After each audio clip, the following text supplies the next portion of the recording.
I'm Bran. Happy Monday, and I love BET Plus Christmas movies. I'm Dan, and I despise BET Plus Christmas movies. I'm Alonzo, and you may not be surprised to know that I have seen better BET Plus Christmas movies, and this is the Deck the Hallmark podcast. Deck the Hallmark, it's his podcast. Brandon and friends host this podcast. We hope you like this jolly podcast. Hello, everybody! Getting in the Christmas spirit here on the final week of September. Officially fall, Brandon. Oh, it's officially fall, as you can tell by the studio. CC Leaves is here, and Alonzo is also here. Alonzo, happy Monday to you, my friends. Happy Monday. Always a pleasure to be with you boys. We are taking our Mondays leading up to the start of the holiday season before Halloween. You guys know what I'm talking about. You are doing a bang-up job of saying the most basic of things. I think I said it perfectly. We're watching Christmas movies from a bunch of different networks before the Christmas season. Yeah, that's exactly what I said. I said every Monday leading up to the start of the holiday season, and then I made a joke about it being before Halloween. The start of the holiday season, of course, being the end of October. That's right. That's exactly right. That's the way that I think the good Lord intended. And so we got a few more weeks of these. I'm excited about all of them. Next week we're doing one that I didn't get to see last year that I was really excited to see, which was Zoe's Extraordinary Christmas on the Roku. Oh, we're doing that one? We are doing that one. Thank goodness. So they're not all going to be turds. So hopefully, I mean, I don't know. I haven't seen it, but I know Zoe's, and I don't think it's possible. This week we have our hands full. Yeah, we do. Alonzo, you said that you had seen better BET Plus movies. Have you? How many BET Christmas movies have you? We seen Holiday Heist. That was better. That was BET. Yeah, we did Holiday Heist. Yeah? I've seen a couple. There was one. I've seen a few like sort of Christmas Carol variations. I've seen some. Everybody showing up at my house for Christmas movies. I don't have titles in front of me, but I think there are some movies that I've seen on the network that have a feel of, I think a lot of networks that will go unmentioned are just trying desperately to be Hallmark, but doing it on the even cheaper. And BET, the best ones, I feel like are sort of really trying to get specific about Christmas celebrations and family dynamics in a way that feels fresh and different.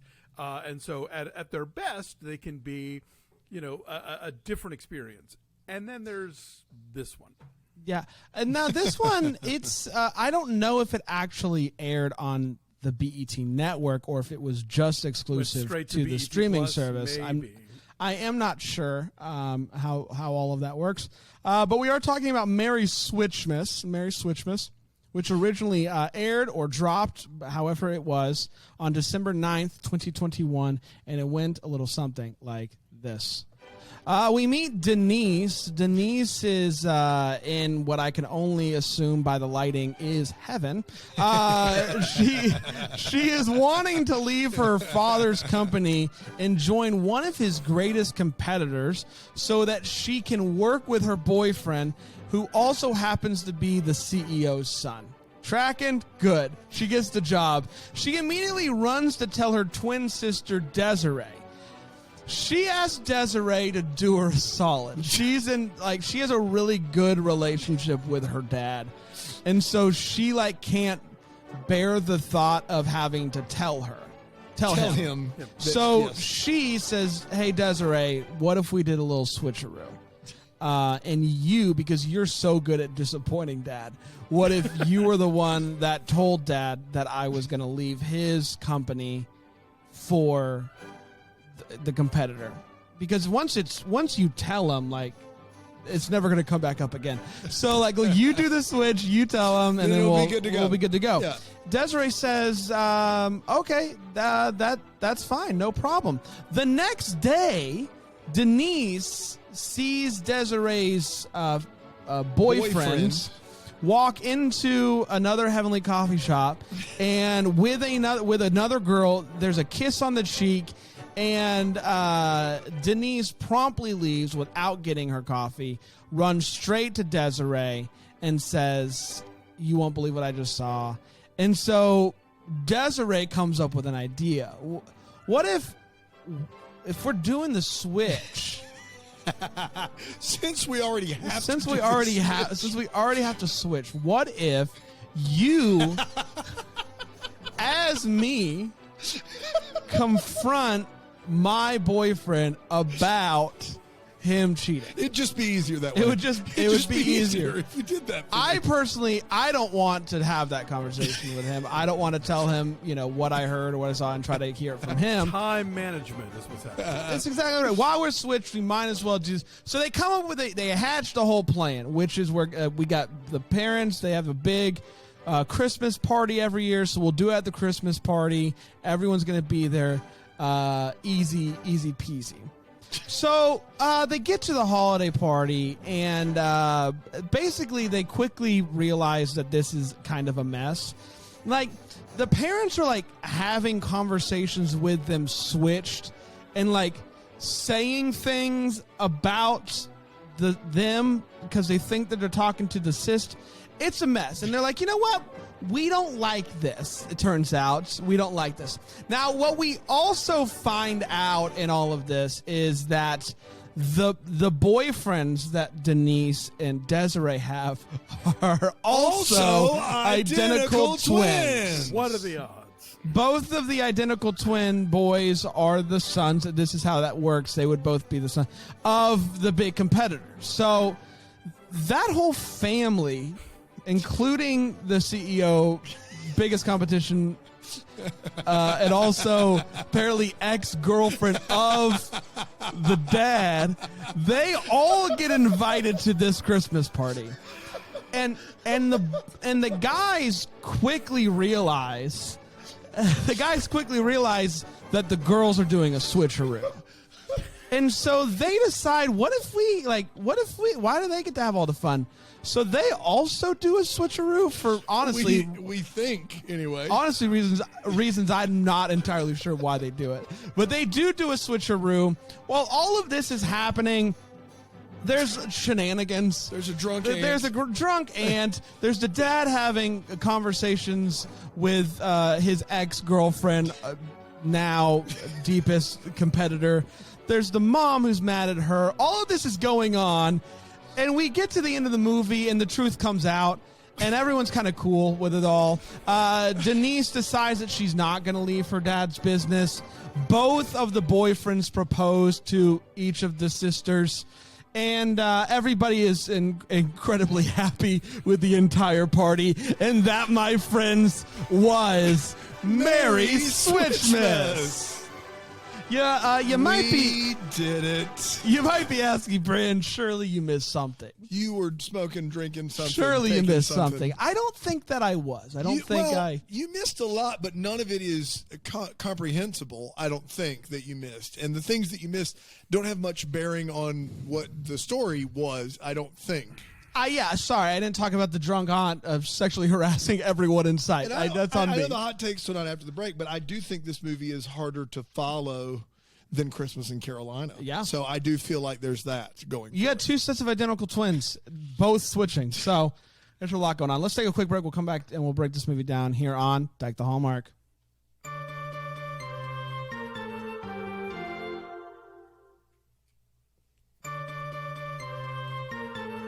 We're back, everybody. We're talking about Merry Switchmas from BET Plus. You can stream it right now if you want to. We did. We certainly did. Let's break this movie down. Let's talk about all the switches and all of the thoughts and the feelings with the hot take segment. Alonzo, Merry Switchmas, had you seen it before? And what did you think about this movie? Oh, this was my first time. This is your first. You were a real rookie to Merry Switchmas. So Dan says this is harder to follow than Christmas in Carolina. I'm going to say this movie is harder to follow than Tenet. You have two sets of identical twins who are switching, and neither set of twins has been established with such huge personality differences that it's a big thing. It comes down to the jewelry. One sister has a pierced septum, the other one doesn't. One brother wears earrings, and the other one wears glasses, and they trade all that stuff. I was like, losing my mind trying to follow what was going on, who was talking to who, why it was significant. And then, and all of that, mind you, without having a yarn board, of like from Homeland, trying to keep up with it all. On top of that, you have a movie that is set almost entirely at this Christmas party. In one house. In one house, like the most sort of generic show home you've ever seen. It's a bottle episode. Yes, clearly. And all in the afternoon because there's so much light pouring into the window constantly. I mean, yes, that opening restaurant, I thought it was heaven, too. And of course, you have two characters wearing glasses that are constantly catching the super bright lights that are being pumped into the scene. This was a toughie. This was a toughie to get through. They could have shot this all in one day. Easily. And maybe they did. I don't know. Yeah. It could have been a one-day shoot. I just want, you mentioned that none of them have been defined as characters. And I found this on social media, and I thought it would be helpful. They made nice little cards that kind of explain each of the characters. So Desiree is vivacious, a risk taker, carefree creative, and a college dropout. While Denise is a PhD, conservative, blurred, B-L-E-R-D? Blurred? What does that mean? That has to be a typo. Why would they go with that? B-L-E-R-D. Why? Daddy's girl and businesswoman is who she is. Jordan, who is Desiree's boyfriend, is charming, creative, and swaggy. And Justin, who is Denise's boyfriend, is also conservative. I looked it up. A blurred is a black nerd. Okay. Okay. Interesting. I wouldn't have called her a nerd, but that's fine. But the conservative sister is dating the free-spirited brother, and the free-spirited sister is dating the... But I think at some point in this movie they switch Alonzo. No. Oh, you're right. No. Jordan is the charming, creative, swaggy guy who's dating the girl with the ring. Course, so both the conservatives are together. Because Denise is dating the son of the CEO who also works at the company. Okay, again, I needed my yarn board. It was a lot. Justin's conservative, romantic, and square, for those of you out there that are playing along. I couldn't make heads or tails of what was going on. You know what was wild is how unbelievably low the switching stakes are in this movie. Because here's the thing. It couldn't matter less. So you're Denise. You don't want to tell your dad that you're quitting his job to join the competition, even though you're apparently incredibly close to him. Okay, fine. Let your sister tell him. What about, I don't know, the rest of life? Yeah. Would you have to continue to face your father and the massive disappointment he's going to have when you leave him for the competition? Rip that and Desiree... Denise and Desiree aren't switching for life. No, it's just for the party. And Desiree, your boyfriend, your sister thinks your boyfriend is cheating. That's right. So, wouldn't you want to be the one to have that conversation? It is the wildest switch. It's the worst switch of all time. And then the brother's switch is even more worthless, if it is possible. This movie was unbelievably unfortunate and not nearly Christmassy enough. Well, I was saying, and for people who sort of get technical about this sort of thing, does any of this need to be happening at Christmas? Not even a little bit. No. Not even a little bit. I mean, it happens at a Christmas party, so I guess that's that. The beauty of this movie is if no one switched, it would be the same movie. That's exactly right. That's exactly it would be right. the same movie. Like, hey, we got a party coming up, and we're going to have some hard conversations at this party. That's right. Yeah, same movie. Same movie, same heart-to-heart, same everything. Yeah. Dan? I'm an unabashed apologist for Christopher Nolan, but I have to say that this was a departure. I'm getting word it's a different Christopher Nolan, yes, but still convoluted and confusing. There is that. This is one of those movies that, on top of being just not making any sense and having a 10-second plot, also is one of these movies that I would consider the too polite movies. Like, everyone always waits till the other person has completely finished speaking before they start their train of thought of their line. Like, it's one of these movies where no one's learned how to, like, listen to the other actor yet. And so you get a movie that should be 10 minutes long that's 88 because of pauses, basically. It's the anti-Robert Altman. That's right. Yeah. You can just, and also anti-Nolan, in that you can distinctly hear everything everyone says all the time, because no one ever is speaking at the time when someone else is speaking. That's the one area where this Nolan has it over the other Nolan. That's right. This Chris Nolan does have that over the other.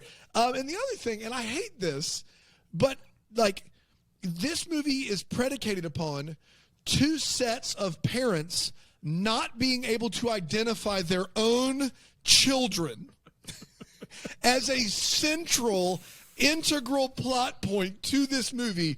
The biological parents can't pick out their own kids. And here's what makes it even worse, is the male set of identical twins, one of them is 20 pounds heavier than the other one.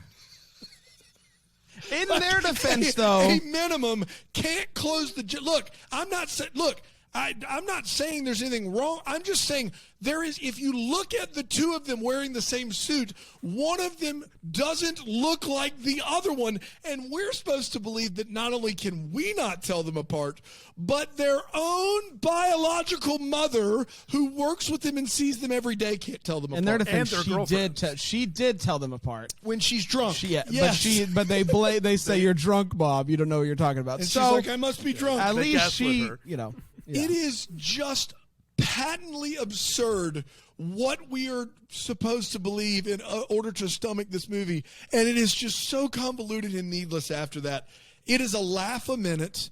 The lighting is just atrocious. The movie Angelic. It could have been shot in a week or less easy. I can't believe we watched it. One of the worst of all time. Of all time. Yeah. Alonzo, any feels for you in the All the Feels segment? Well, I'll tell you, I was thrilled that Valerie Pettiford was in this movie. I'm a big fan. She plays the mother of the girl twins. The daughters. The daughters. Yeah, she's the one actor in the film. Yes. Like, you can tell she can act. She knows her stuff. She's a Tony nominee. She was hilarious in the movie Jumping the Broom. I'm a big fan of her stuff. I found it fascinating that this movie, the one sort of meaningful emotional moment that it delivers is each of the parents' monologues to the daughter, except for the fact that they're giving the monologue to the wrong daughter. That's right. And That's so right. it undercuts the whole thing. I know, and you want somebody to be like, to run in and please stop this. But no. They get all the way through it twice to later find out, whoopsie, I don't know my children from each other. Yeah, I didn't really have any feels, unfortunately, and I hate that. It's just unfortunate. But lots of wait what. So I'm getting feels just thinking about the wait what segment. I'm just trying to lose some of my wait what's in other parts of the show. Is there a wait what that gave you feels?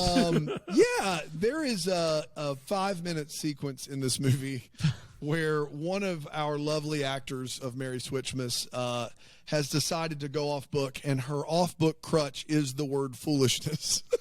and she says the word foolishness to end all of her lines. She's like, I'm tired of this foolishness. Or what is that foolish? And she just, like, it's clearly like it's over, and this is like the process. And boy, did I have a fun time with that. I think this film was also brought to you by the phrase "too much to drink." Oh, yeah. They say that a bunch. A bunch. Yeah. They were really, and they're putting it back. A couple characters are really going after it. Really going at it. Let's take one more quick break. We'll come back. We'll do the wait what and the what, but bet on it. Here on Deck the Hallmark.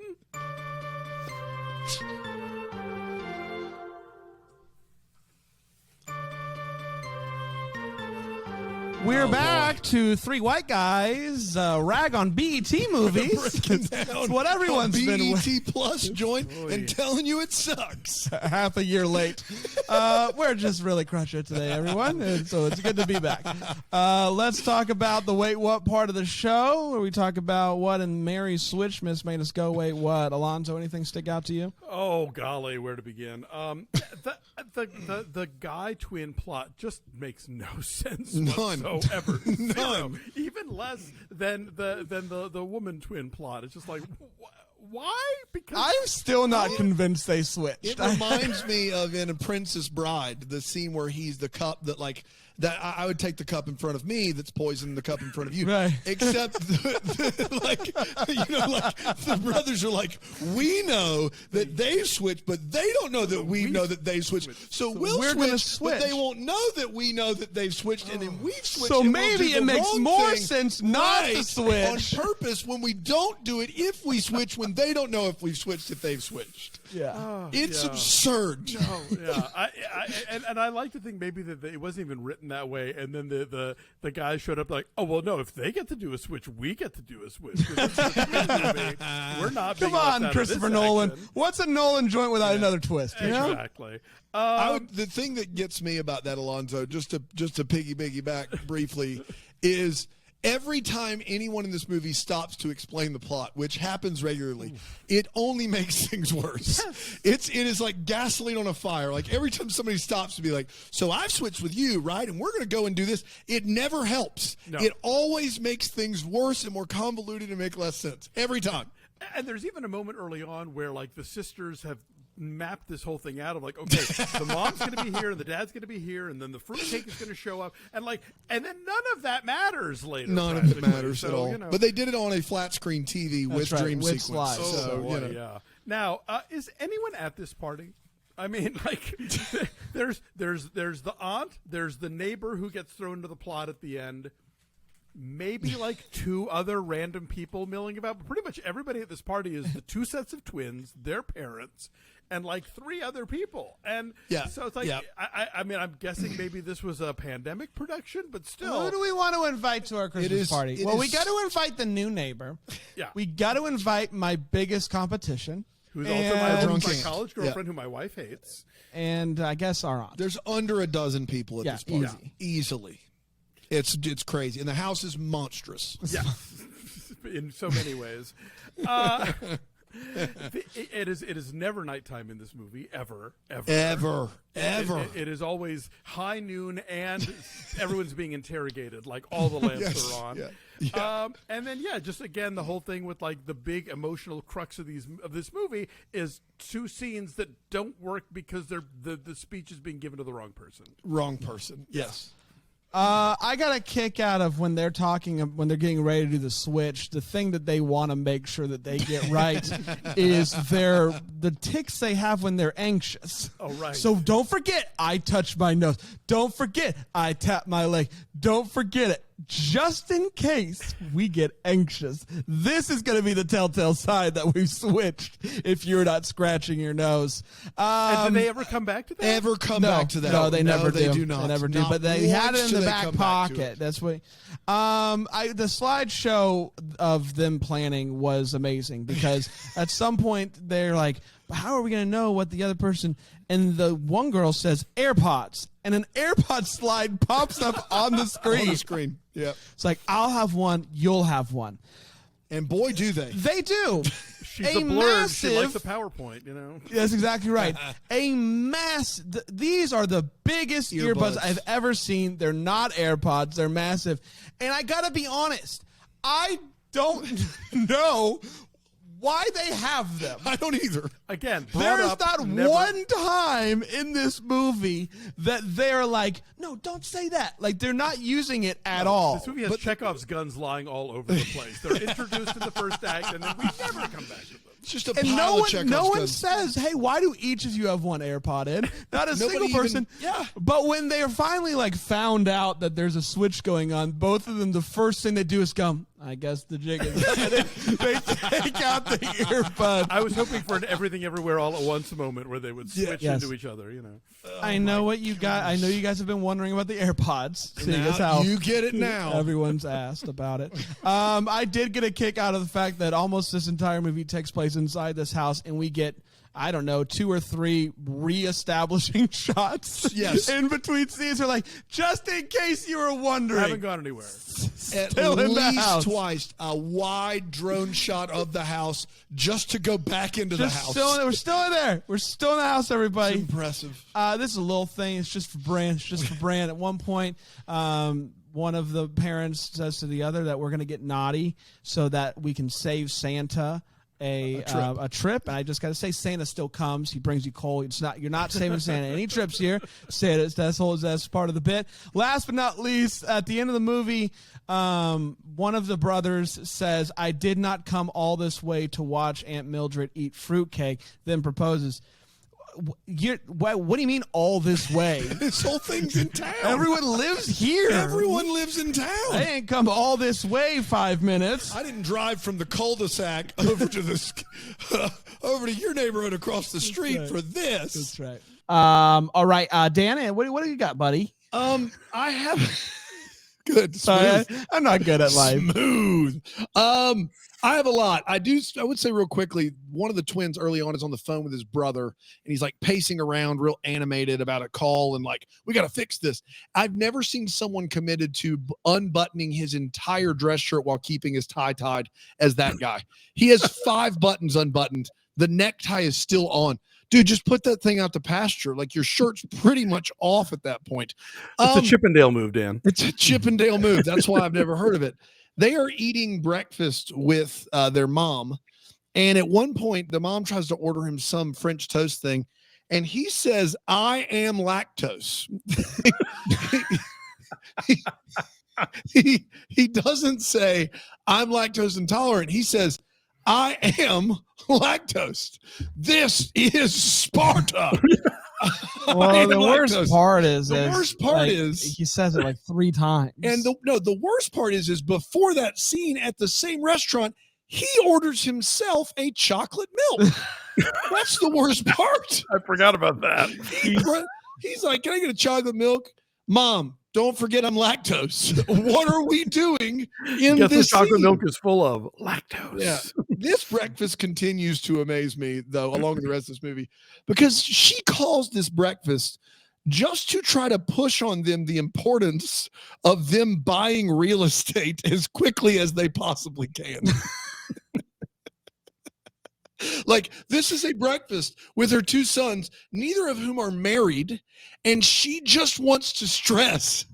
"I've called this meeting to stress to you that you need to go and buy a piece of property yesterday, like as quickly as you possibly. Nothing is more important than you acquiring property for yourself." Yeah. If she's going to order them breakfast, she might as well buy them the land. That's too. right. I mean, what the That's heck? right. Like, clearly she's writing all the checks. I am lactose. I'm lactose. I don't know what you want from me.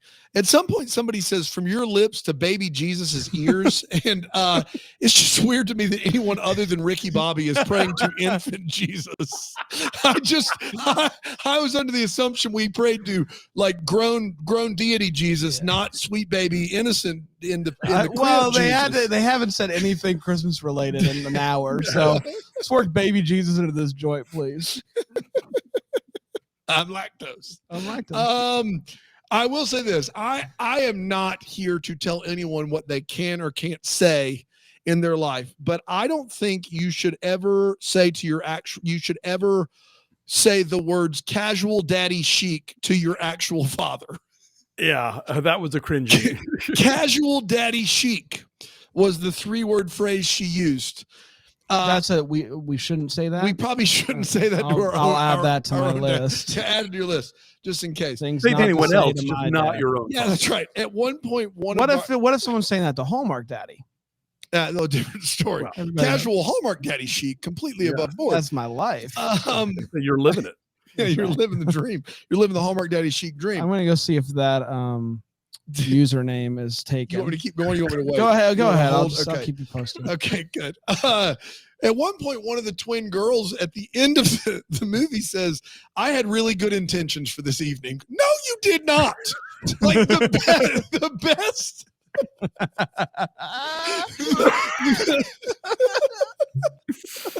The whole evening started with a lie. The best I can figure Went downhill from there. The best I can figure is you wanted to shirk your responsibility of a 5-minute conversation with your father. That is the best version of your intentions. There is no world where you had good intentions for this evening. For this evening.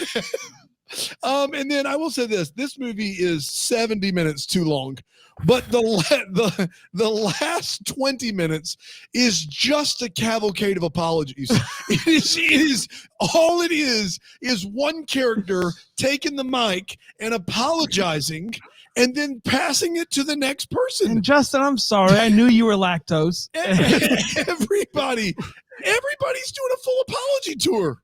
Including an adult daughter who tells the dad, like, you can punish us in any way you see fit. I'm like, y'all are 30. Why are you? Who's punishing you? Yeah, casual daddy chic again. I don't want to get like, into what are we it, talking about? This is absurd. Casual daddy chic can punish us however he sees fit. That's bad. We can't do that. That's a family show, man. If I had a nickel. I love that in a runtime that BET Plus deemed that this movie needed to be 5 minutes longer than every Hallmark Christmas movie. And in the last 20, they were like, there's no way we can cut any of this 20 minutes of apologies. That's not an exaggeration. The last 20 minutes is in the living, like the family in the living room with the apologies. Like that is what this movie is. And if you thought it grinded to a halt before, I went to the bathroom and came back, and the same woman was still apologizing the whole time. Like, you should be ashamed of yourselves. Really bad. That's all I've got. I think they wanted this to also be a Yom Kippur movie, and so that everyone's atoning. That's right. It's time for bet on it. This is part of the show we wonder what could have been. Maybe having some clarity questions that we still have. Alonzo, what are you still wondering? Well, okay. Basically, I think there's a story to be told about two rival corporations where the kids are getting married and both ostensibly inheriting, which means are they just going to make one big mega corporation of engineering things out of these two warring factions? Like that's just sitting on the table waiting to be told. But the movie barely even brushes against that, except for like the CEO of one company still has the hots for the CEO of the other one, even though he's married and they haven't been a thing for decades. I don't know. It just seems like that's a plot point that, might have filled in some of that time. Dan, you said this as a joke, and I can't stop thinking about it as a possibility of this guy being everyone's dad. So like they dated in college. I don't know. This is the old boy version of this movie. I don't know. I don't know how old these guys are. They all do look similarly aged, so we do have that going for us. But there is a chance that while they were dating in college, they created Justin and Joseph, whatever their names are, and then he got married and had You didn't expect a Park Chan-wook. I thought about that reference. as a plot twist, and I thought, oh no. This guy is so good that he could only create twins. That's all he can do. It's all I'm capable of. All I do is twin, no matter what. I do. I wish that ended up happening. So if that conversation happened at the party, I would have been here for it. Yeah. I do want to see an extended cut of the apology scene where they apologize for this movie. I'm sorry.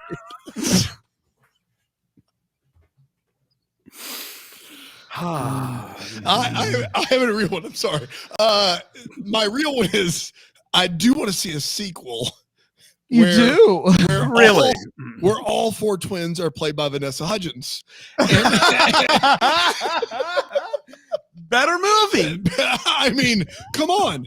If there's one, that is she's already playing three characters flawlessly. I mean, come on. And it's really only 2 characters. Right. Let's be honest. That's fair. It's 4, but it's a 4 for 2 It's situation. a 4 for 2. Would she play the dudes also, or Yeah, she's playing everybody. why not? She can do it. She can do it. She can do it. We can do it She's with enough America's CGI. sweetheart. That's all I've got. Don't know if that's what Vanessa Hudgens is known as. We did, everybody. Congratulations. What a day it's been.